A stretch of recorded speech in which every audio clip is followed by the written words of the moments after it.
Okay, welcome to all. आज हम कुछ एक्सपेक्टेड क्वेश्चन करने जा रहे हैं विद टॉपिक्स। इसमें फर्स्ट है अलर थ्योरम या यूलर थ्योरम भी कई प्रोनाउंसिएट करते हैं for homogeneous function. If z is a homogeneous function of x and y of order n, then x curly z by curly x, y curly z upon curly y n z के equal होता है। और इसी की deduction ये बनती है कि अगर z होमोजीनियस फंक्शन है of X Y of degree n and z is equal to F of u, then n time of F of u and F dash of u, ये जो होता है ये इसकी डिग्री है, होमोजीनियस फंक्शन की n डिग्री है। एक अनदर वे है एक्सप्रेस करने का, अगर F of X Y homogeneous function है in X Y of degree n, so x कर ली एफ अपॉन कर ली x, y कर ली f upon curly y is equal to n f है। और सेकेंड ऑर्डर में ये n-1 into curly f upon curly x के equal आएगा। ठीक है जी, ये था इसका थोड़ा सा बेसिक। अब हम MCQs करते हैं इससे रिलेटेड।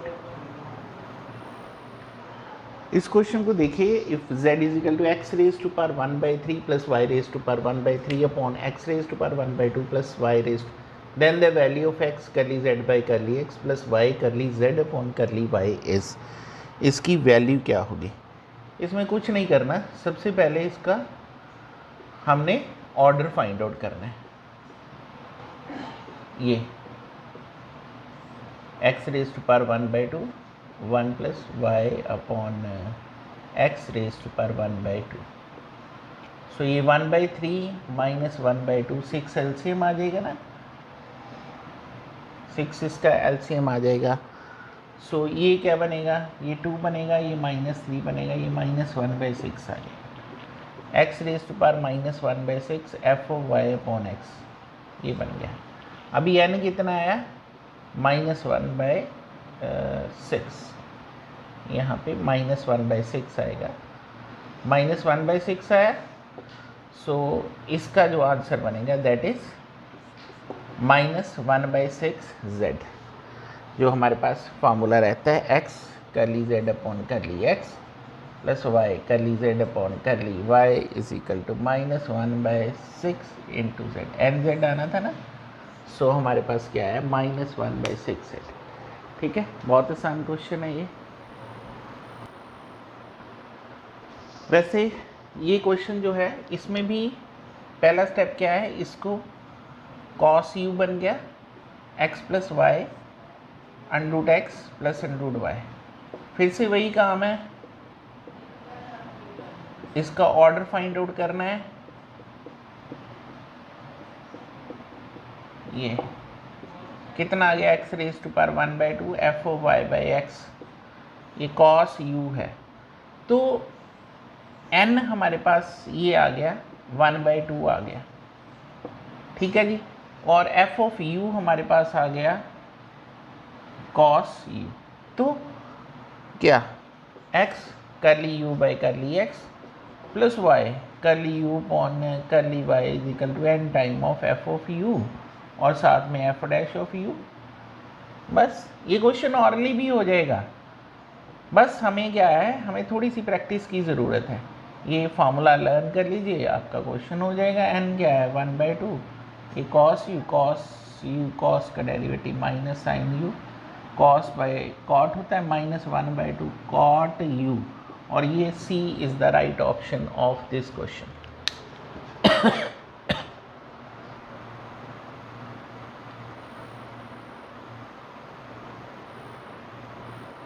पार्शियल डेरिवेटिव के ये मैंने 2 क्वेश्चन लिखे हैं। If u is equal to x raise to power y, then curly u upon curly y. देखिए u हमें गिवन है x raise to power y, तो curly u upon curly x का ही फंक्शन है, y x raise to power y -1, ये इसका answer है। B is the right option, क्योंकि ये जो चीज़ है ये ऐसे बन रही है d D x of x raise to power n, तो n(x n-1) ये आएगा हमारे पास। अभी सेकंड क्वेश्चन देखिए, u x raise to power y ही है और हमने क्या फाइंड आउट करना है, curly u upon u x raise to power y, और हमने क्या फाइंड आउट करना है, curly u upon curly y। So ये क्या बनेगा, ये बनेगा X raise to power Y into log X, X raise to power Y into log X. ए इसमें ऑप्शन बनेगा। ये क्यों बनेगा? कारण ये है कि ये इस तरह का फंक्शन है, A raise to power D D x of A raise to power X, A raise to power X into log A, ये हमारे पास होता है। ठीक है, पार्शियल और उसके डेरिवेटिव सेम ही रहते हैं, सो हम कर्ल भी लिख सकते हैं दोनों में। ठीक है जी, फार्मूला तो दोनों का सेम ही रहता है, सिर्फ डिफरेंस ये आता है कि हमारे पास जो कांस्टेंट, जो जिसका डेरिवेटिव नहीं करना, वो एज ए कांस्टेंट एक्ट करता है। देखिए नेक्स्ट हम करने जा रहे हैं अलेर-फाई फंक्शन। अलेर-फाई फंक्शन क्या बोलता है कि ये डिफाइन है, phi be the mapping positive integers to positive integer define as number 1, phi of 1 की वैल्यू 1 होगी for n greater than 1, phi n किसके इक्वल होगा? Number of positive integer less than n and relative prime to n। So हम कुछ का phi function निकालते हैं। Phi of 3 की क्या वैल्यू आएगी? फाई ऑफ 3 की क्या वैल्यू आएगी जी? इसके सॉल्यूशन लिख लेते हैं। इसमें क्या आएगा? Positive integer less than n, कोई भी positive integer less than n 1 और 2 है। क्या ये 3 और 1 एंड 3 और 2, इनका GCD क्या आता है? 1 के इक्वल आता है। 3 और 1, 3 और 2, ये 2 प्राइम हो गए, 2 इंटीजर्स हो गए, sorry 2 integers less than n, 3 से लेस 1 और 2 है, और इनका 3 के साथ रिलेटिव प्राइम बन रहा है, GCD 1 बन रहा है। रिलेटिव प्राइम मतलब जिनका GCD 1 बनता है। सो फाई ऑफ 3 का अलेर फंक्शन कितना आया? 2। फाई ऑफ 3 का अलेर फंक्शन क्या आया? 2। अभी एक दो और कर लेते हैं। ठीक है जी, देखिए जरा,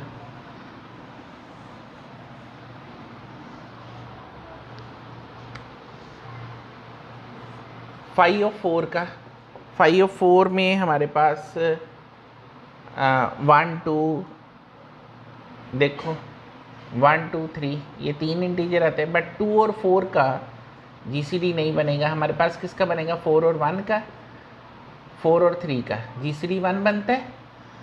सो फाई ऑफ 4 का अलेर फाई फंक्शन कितना आएगा? 2। फाई ऑफ 4 का अलेर फंक्शन कितना आएगा? 2। और अभी अगर हम फाई ऑफ 8 का करें, तब हमारे पास क्या आता है? Positive integer less than n, relative prime to 8, एक 1 आ जाएगा, एक 3 आ जाएगा, एक 7 और एक 5, 1 3 5 और 7। ठीक है, पहले 5 लिख लेते हैं, फिर 7 लिख लेते हैं, 5 और 7। सो हमारे पास क्योंकि 2 करेंगे तो 8 के साथ नहीं होगा, तो फाई ऑफ 8 हमारे पास कितने आ जाएंगे? फाई ऑफ 8 हमारे पास 4 आ जाएंगे रिलेटिव प्राइम, या अलेर फाई फंक्शन हमारे पास कितने आ जाएंगे? Phi of 4। ठीक है जी, एक हमारे पास परमिटिव रूट्स की बात करते हैं। नेक्स्ट अभी करते हैं परमिटिव रूट्स, डेफिनेशन में लिख देता हूँ, उसके बाद परमिटिव रूट्स की बात करते हैं। हाँ जी, परमिटिव रूट में हमारे पास क्या है? If an integer a has order phi of n modulo n, then a m का ग्रेटेस्ट इंटीजर 1 के इक्वल है, then a is primitive root of n if a of i n is congruent to 1 mod n. So सबसे पहले if we want to calculate the primitive root of a prime number, तब हमारे पास method बहुत ही easy है। Question भी हमारे पास है, the number of primitive root of 13 is, 13 के primitive root क्या होंगे? 1 होंगे, या 2 primitive root होंगे, या 3 होंगे, या 4 होंगे। इसके लिए हम कुछ स्टेप फॉलो करते हैं। सबसे पहला स्टेप, जो हमें नंबर गिवन होगा उसका फाई ऑफ 13 कर देना है। ठीक है, फाई ऑफ 13 कितना होता है? Phi of 13 minus 1, that is phi of 12। पहला स्टेप ये है। अब 12 को हमने ब्रेक करना है, 4 3 या 12, यानी कि अभी दोनों प्राइम बनने चाहिए, 2 रेज़ टू पावर 2 इंटू 3। अगर ये भी नहीं करेंगे तब भी इसका चलेगा। फिर हमने क्या करना है, सॉरी ये तो करना पड़ेगा 2 और 3 हमारे पास ये 2 प्राइम आ गए। सो 5 ऑफ 12 जो होगा 5 ऑफ 12 फार्मूला जो है वो ऐसे बनेगा n into 1 minus 1 by P into 1 minus 1 by P1 आगे आगे ये चलता रहेगा जितने हमारे पास प्राइम नंबर आते रहेंगे। ठीक है, सो यहाँ पे 5 ऑफ 12, सो n हमारे पास कितना है, n है हमारे पास इस केस में 12 के इक्वल। ठीक है जी, n कितना है 12 के ऊपर इक्वल 1 माइनस 1 बाई 2 और 1 माइनस 1 बाई 3। ये कितना है 12 इंटू 2 1 बाई 2 और 3 माइनस 1 2 बाई 3, 2 के साथ 2 कट गया, 3 बन गया 3, 3 4 जा 12। सो हमारे पास कितना आ गया 4 आंसर आ गया। So number of primitive roots कितने आएंगे 4। Number of primitive roots of 13 हमारे पास कितने आएंगे जी 4। फार्मूला ये है 5 ऑफ p लिख लो या n लिख लो, जैसे मर्जी लिख लो, 5 of n is equal to. ठीक है, सो मेरे ख्याल से समझ आ गया होगा how to find the primitive root. अच्छा जी, find the primitive root of 157।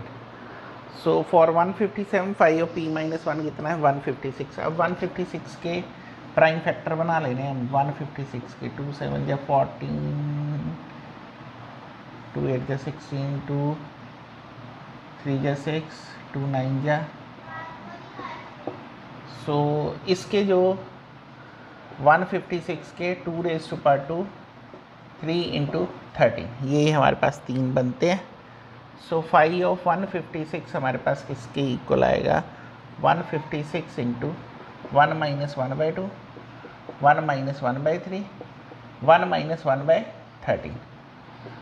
So 156 into 1 by 2 into 2 by 3 into 12 by 13 12 by 13। सो इसको काटना है,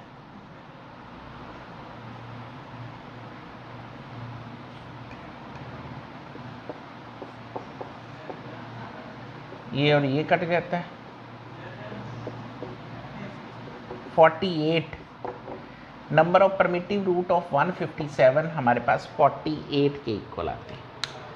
number of primitive roots of prime ये हमने कैलकुलेट कर लिया। ठीक है जी, अभी एक और टाइप करवाते हैं। देखो ये क्वेश्चन टेंजेंट का है, क्वेश्चन ऑफ टेंजेंट वाला। The tangent to the curve y is equal to x e x square passing through the point 1e also passes through the point. So curve हमारे पास ये है एक्स ई एक्स स्क्वायर, इसका derivative find out करेंगे, u into v derivative करेंगे e x square और x square का 2x e x square as it is और x का डेरिवेटिव 1।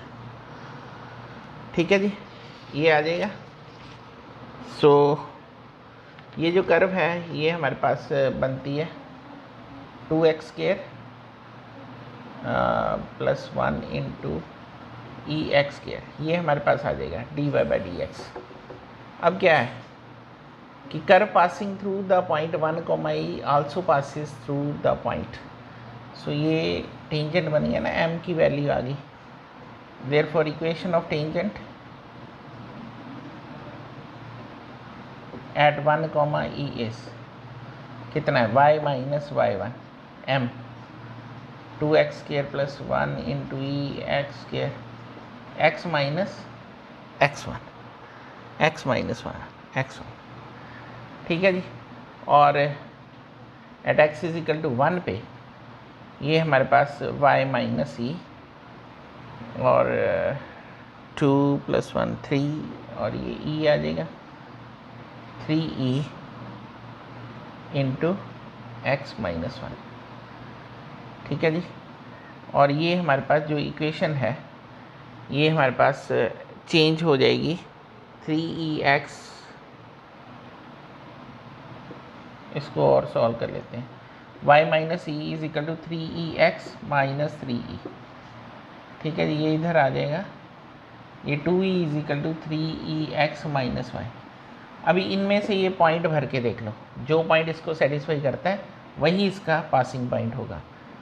देखो यहाँ पे अगर हम 5/3 भरते हैं और 2e भरते हैं, 3 के साथ 3 कट गया, 5e में से 2e 3e के इक्वल आता है। और अगर ये भरते हैं तो ये हमारा आंसर सेटिस्फाई करता है। कैसे भर के देख लो, 4/3 इंटू 2e, यहाँ पे भरेंगे 4x की जगह पे 4/3, 3 के साथ 3 कट गया, 4e आ जाएगा। और यहाँ पे भरेंगे 2e, 4 में से 2 चला गया, 2e के इक्वल आ गया। और यही पॉइंट है हमारे पास जो कर्व में से पास करता है। ठीक है जी, टेंजेंट की कर्व में से पास करता है जी। अभी देखो sum of the coefficient of all terms in the expansion of, तो sum of the coefficient 1 minus 3 plus 1 raise to power, जो पावर हमें गिवन होगी, यानी कि 1 रेज़ टू पावर 10, 1 आंसर। ये शॉर्ट ट्रिक से करना था। Next, the term independent of x, तो यानी कि n निकालना, कौन सी टर्म आती है, इसको इसके साथ मल्टीप्लाई कर देते हैं, NP/P प्लस Q। ये फार्मूला होता है हमारे पास 6 इंटू 2/12/3,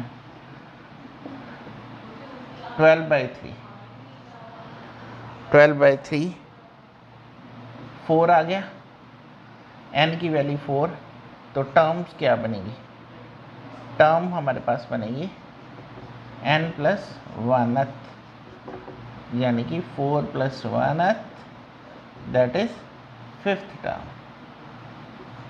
कौन सी बनेगी, 5th term. The term independent of x, term independent of x कौन सी बनेगी, 5th term. Sum of the coefficient, सारे कोएफिशिएंट लो और ऐड करो और जो रेज़ टू पावर होगी वो करो। ठीक है जी, थैंक यू वेरी मच।